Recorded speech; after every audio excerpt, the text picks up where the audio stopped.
नमस्कार, आदाब, सत श्री अकाल, जय भीम, जोहार। मेरा नाम है नवीन कुमार। कंगना रनौत को तो जानते ही होंगे आप। देश के प्रधानमंत्री को एक बार न जाने चलेगा, राष्ट्रपति को न जाने चलेगा, संसद को, लोकतंत्र को न जाने चलेगा, लेकिन आप 12वीं फेल कंगना रनौत को न जाने हरगिज नहीं चल सकता। उनके बारे में 3 सूचनाएं हैं जिनमें आपकी जबरदस्त दिलचस्पी होगी, और तीनों ही सूचनाएं ऐसी कि जिन्हें जानने के बाद आपको यकीन नहीं होगा। बारी बारी से तीनों के बारे में बताऊंगा, लेकिन पहले यह समझ लीजिए कि कंगना अब किसी के लिए भी किसी काम की नहीं बची हैं। न फिल्म इंडस्ट्री के लिए, न बीजेपी के लिए, न सुशांत के परिवार के लिए, और न ही बिहारी प्रेम के लिए। आपको यकीन नहीं हो रहा होगा, लेकिन अगले चंद मिनटों में यह बात आप अच्छी तरह से समझ चुके होंगे।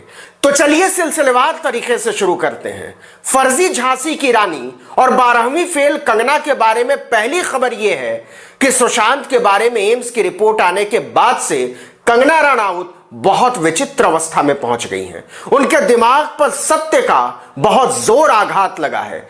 एक तरह से समझिए कि कंगना रनौत के मुंह पर एम्स की फॉरेंसिक टीम की रिपोर्ट करारा तमाचा है।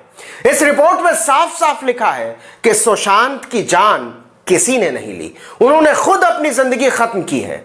एम्स के forensic head doctor Sudhir Gupta ने खुद कहा कि सुशांत सिंह राजपूत को मारा नहीं गया है, यह खुद अपने हाथों से अपनी जान लेने का मामला है। रिपोर्ट में यह भी लिखा है कि सुशांत के शरीर पर फांसी के अलावा चोट के कोई दूसरे निशान नहीं थे। शरीर में कोई भी जहरीला या नशीला पदार्थ नहीं मिला है। मतलब जिस मामले में रिया को कंगना एंड कंपनी ने फंसा रखा है, उसका आधार ही फर्जी है। रिपोर्ट के मुताबिक गर्दन पर मिला पूरा निशान फांसी लगाने के कारण बना है। आप इस रिपोर्ट से वाकिफ भी होंगे। लेकिन नई खबर यह है कि जब से एम्स की यह रिपोर्ट आई है, 3 लोगों की हालत बहुत खराब है। 1 फर्जी झांसी की रानी और 12वीं फेल क्षत्राणी कंगना रनौत की, 2 फर्जी रॉबिनहुड और बिहार के पूर्व डीजीपी गुप्तेश्वर पांडे की, और 3 फर्जी रिपब्लिक के फेक खबर मास्टर अर्नब गोस्वामी की। लेकिन बात यहां कंगना रनौत के कर्तव्यों की हो रही है, तो फिलहाल उन्हीं की करते हैं। कंगना की हिम्मत कहिए या मूर्खता, उनमें कॉन्फिडेंस कूट कूट कर भरा हुआ है, और कहते हैं कि मूर्खता के आत्मविश्वास का कोई मुकाबला नहीं हो सकता है। मूर्खता के इसी घोर आत्मविश्वास में उन्होंने एम्स की रिपोर्ट पर अपने दिमाग का पत्थर रख दिया है। अब एम्स की रिपोर्ट का तो कुछ कर नहीं सकती, तो उन्होंने क्या किया? उन्होंने अपनी मूर्खता को कुछ और विस्तार दिया। उन्होंने ट्वीट किया कि एक युवा और असाधारण व्यक्ति एक दिन उठता है और खुद को मार लेता है। सुशांत ने कहा था कि उनके साथ बदतमीजी की जा रही है और उसकी जान जाने का अंदेशा है। उन्होंने कहा था कि मूवी माफिया ने उसे बैन कर दिया है और परेशान किया। उस पर शारीरिक शोषण का झूठा आरोप लगाकर मानसिक रूप से प्रभावित किया गया था। यह पूरा ट्वीट अपने आप में फर्जीवाड़े पर आधारित है। यह बात न सुशांत ने कभी कही और न ही सुशांत के बारे में कंगना के अलावा किसी और ने कही। इसे कहते हैं खिसियानी बिल्ली खंभा नोचे। कंगना के चेहरे से दरअसल नकाब उतर चुका है। सुशांत के नाम पर उन्होंने जो इतना बड़ा तमाशा खड़ा किया था, उसका कोई मतलब ही नहीं था। असल खेल यह है कि सुशांत के शव पर कंगना, अर्नब और गुप्तेश्वर पांडे ने सिर्फ और सिर्फ अपना उल्लू सीधा किया था। इसका दूसरा मतलब यह है कि कंगना के गिरोह ने सुशांत की मौत का अपमान किया है, उसका मजाक बनाया है, उसे तमाशा बना दिया है। यह नैतिकता ही नहीं, आध्यात्म और सनातन धर्म की परंपरा के भी खिलाफ है। तो अब कंगना करे क्या?